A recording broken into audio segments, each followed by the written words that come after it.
But we begin our second hour with Lamar Jackson. Last year, the Ravens quarterback had a career-low 67 carries. And one of the big questions entering this year is, will Lamar get back to running more under their new offensive coordinator, Declan Doyle? Lamar addressed the question head-on. Coach, do you think that's the key to getting him back to MVP form, is just run Lamar? Well, I didn't know everybody knew, and he knew, and you knew, and I knew that he was hurt all last season. We talked about He played what? Started what? 14 out of 17 games. He played, but he was. Remember, there was a lot of like missing practices and was showing up on injury reports. So there's different. I guess it wasn't the coach. It wasn't the coach. It was Lamar was hurt, right? So. I see where you're going. But I'm just saying he was hurt every game, but. Got to change the coaching staff. That makes sense. Do I think Lamar has to get back? He's the best. Well, I'm just saying. Everybody knew he was hurt. He started 14 out of 17 games, but that's the reason why they weren't very good. Do I think he needs to get back to running? Yeah, I think it's one of the things, and it is the main driver for why he's so effective. You have to play him differently when he's running. You have to account for him with an eighth guy in the box. That creates really favorable matchups outside in the passing game, which helps. It opens up the running game, too, for Derrick Henry. Not that he needs that much help, but when you have to account for the quarterback as a runner, the numbers get a little bit skewed. And let's just take a look at the last two seasons when he was running versus when he wasn't running. So if you look at just TD to interceptions, 41-14, which is amazing. Last year, to 4, yeah. Last year was 21-7. Passer rating 119. Passer ratings last year was still good, but the rush yards per game, so it's 53.8 in 04 and only 26.8 in 05. That was a career low. Yards per rush, 6.6 versus 5.2. 5.2 was a career low. And then the 36 sacks, which is 10.7% of the time he was getting sacked, that was a career high, and he had almost half that the year before. So his ability to be effective as a runner, you can see the difference it makes for just year to year, where he has career lows versus career highs for touchdowns and interceptions the year before. He absolutely has to make it part of his game. I think one misconception about quarterbacks that are as mobile as him is they get hurt running the ball. They don't. Most of the time they get hurt in the pocket, right? That's typically how quarterbacks get hurt. They don't get hurt running the ball down the field. And he's the best I've seen at diving. Like, he does a great job of not taking contact down the field. Coach mentioned a lot of the reasons why running the ball is so impactful. But think about how demoralizing it is on 3rd and 5. You think you got to quarterback, and here goes Lamar, boom, first down, right? Or escapes the pocket, coverage breaks down, deep pass, touchdown. I love a running quarterback on 3rd and short, 4th and short. A lot of man coverage in those situations. You pull the ball out, zone read to the house, right? I mean, there's so many ways to use a quarterback like him in those situations. I would say that a 1st and 2nd down, probably not the time to be running the football. There's certain times I think that work best, but using him in those spots has to be part of the offense. You cannot remove that from the offense. You mentioned Derrick Henry, right? Being able to run the ball with the threat of the quarterback keeping it sometimes keeps 2 defenders away from the running back, right? The defensive end and maybe a linebacker or a safety down in the box. That's 2 less guys to go chase Derrick Henry. So it doesn't have to be a ton. The threat of him doing it allows you to know where the defense might be on a given play. So I think it has to be part of the offense. I think he knows that. He knows what makes him special as a player in the NFL. And again, most guys are not getting hurt down the field running the football. It happens every now and then. Plus, again, I think he's the best. Coach, I've been a proponent of the dive forward that he does all the time. I think no quarterback should slide. Never slide ever again. Just dive forward. Dive forward, you avoid contact a lot easier, and you get that extra little yard, because if you go slide, they mark the ball back when you slide. If you dive forward, they mark the ball where you dive, right? And so I've been a proponent of the way he has done this for so many years. I would continue to encourage him to run the football. Dominic McNabb, as his career went on, would run the ball in key areas. So it would be 3rd down, 2-minute red zone. He became more of a runner. For Lamar, if he wanted to concentrate it in those areas, the only thing that happens there is if he becomes predictable in terms of when he's a runner, then you can do a lot more things from a defensive standpoint in terms of variety. What makes him so dangerous is his ability to, at any point, to take off. The other thing last year, his longest run all season was 20 yards, which is not very long. Not what you think of when you think of Lamar. And that sack situation, that wasn't just the O-line by any stretch. That was a function of him not running it very well. And the year before, they lost their O-line coach who passed away during training camp, and his numbers were significantly better in terms of sacks. So I know you were getting the jokes off in defense of Coach Harbaugh, but like he was hurt. Like the thing that jumped out when I was digging into the rushing numbers was that the percentage of missed tackles when he wasn't forcing missed tackles last year. Like he was not as elusive. And in other years where he had missed a few games, he had a 12-game 2 seasons where he had played in 12 games. But he still had 130-something rush attempts and 112 rush attempts. 700 yards and plus. And last year was down to 67. So he wasn't making guys miss, and he wasn't running a lot. But it's clear that if Lamar is healthy and he's running, I think he's the best running quarterback in the history of the sport. Like you could maybe say Mike Vick a little bit more explosive, Josh Allen, Jalen Hurts, those guys are maybe a little bit better at like rushing for touchdowns. But in terms of like what the dimension of running has added to their game, Lamar Jackson would be my 1-1. He'd be my number 1 pick for running quarterbacks. So I think it's pretty clear that that's what makes him special. The saying is the saying. You see a lot of good young running quarterbacks. You don't see a lot of good old ones.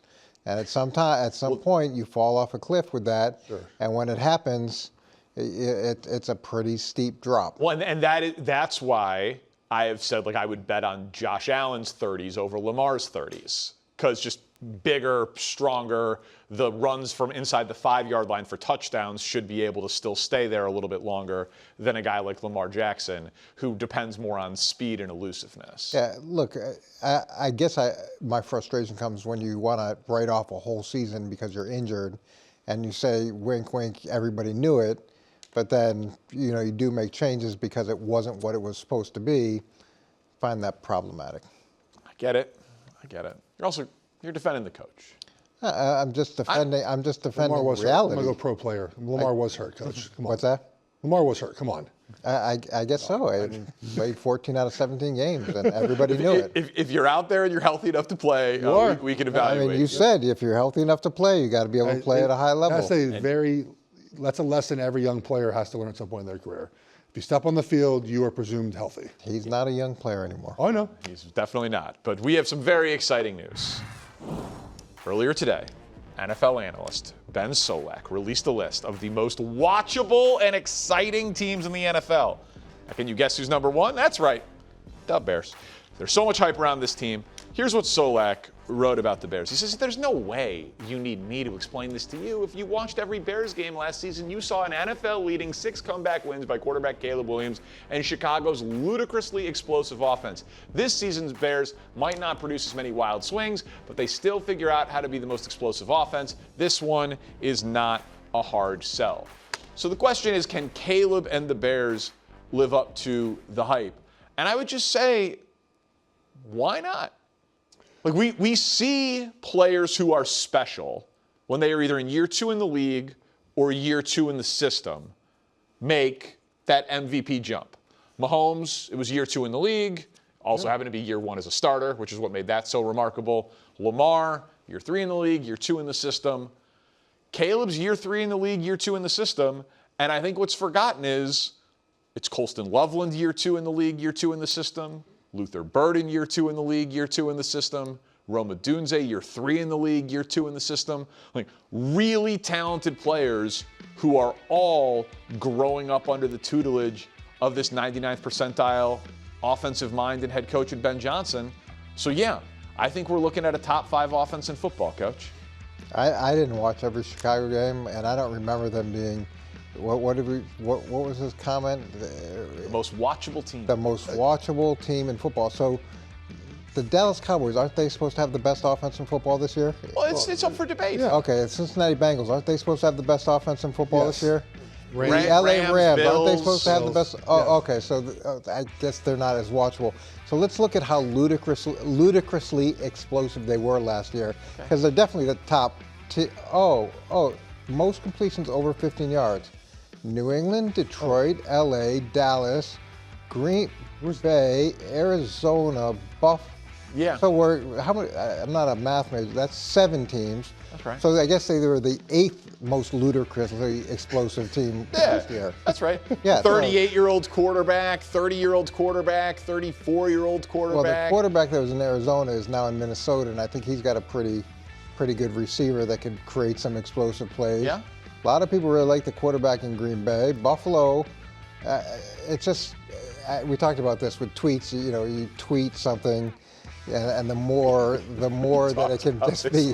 Tweets. I'm surprised Denver's not on that list. Like, Most completions over 15 plus years? Oh, okay. I thought he was on the list. We'll send Sean Payton to grab. Yeah. Don't worry. Just light it up. Just light it up. 8th is You don't think good. it's at least reasonable for me to point out? No, listen, kudos to Drake I think May. they're going to be Kudos the Drake. 8th most watchable team next year. I think they could probably get to 6. You don't. Okay. Look. I think part of that quote was the idea that they made all those comebacks last season, right? They had 6 of them in the regular season and then 1 in the playoffs. So that made them very watchable, was the fact that they couldn't stop anybody and their offense had to make up. Except the if you difference. watch the first half and then you're like, Correct. Oh, this is unwatchable. Correct. The first half, I think for the Bears to take that next step, it's obviously Caleb Williams' consistency early in games, which, by the way, you should be better in the first quarter because you script the plays. Now, every coach does it differently. Some do 1 through 15, and then they obviously script the first, third, and medium, and third and long. Some just give you a group of plays, and that's when you should. We do see a lot of quarterbacks that struggle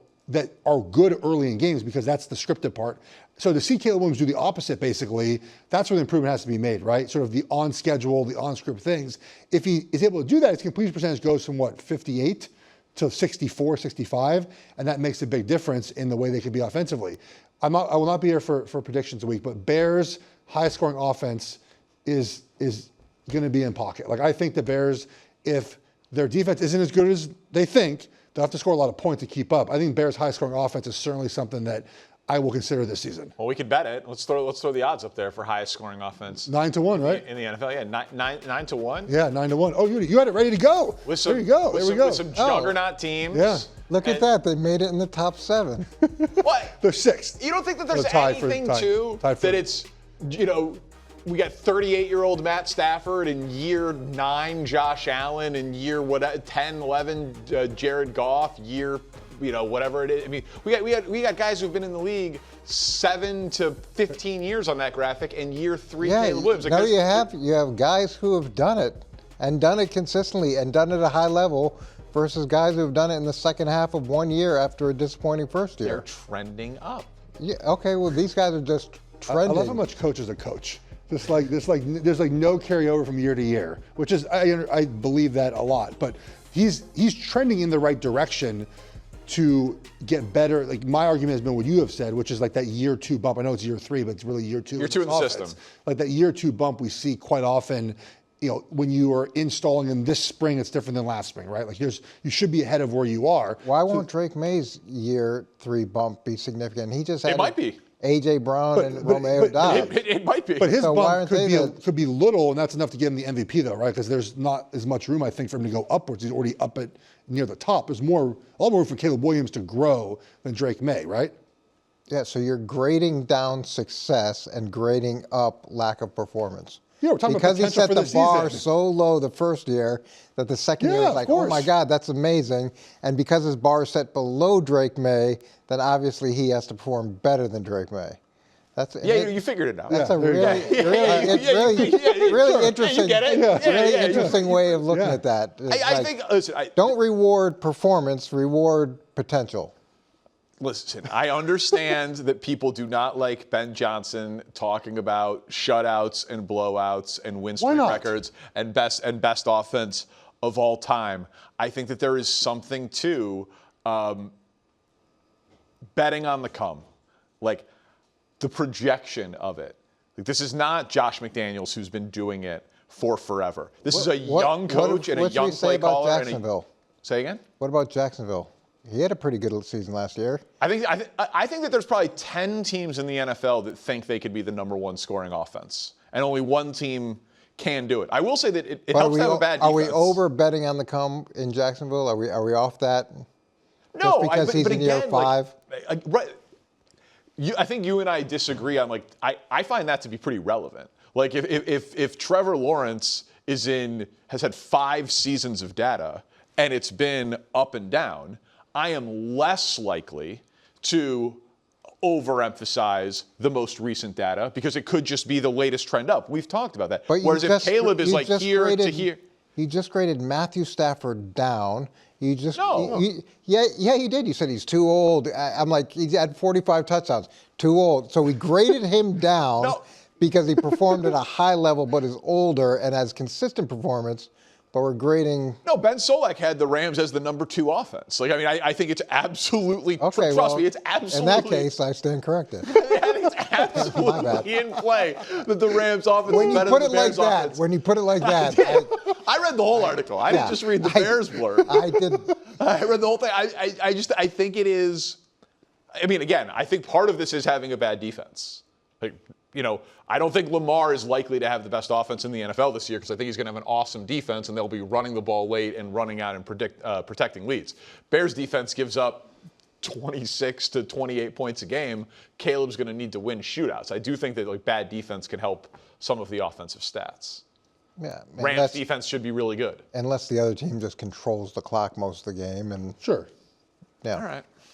Thanks for watching. Subscribe here to get more from the show and to check out clips from other shows on FS1.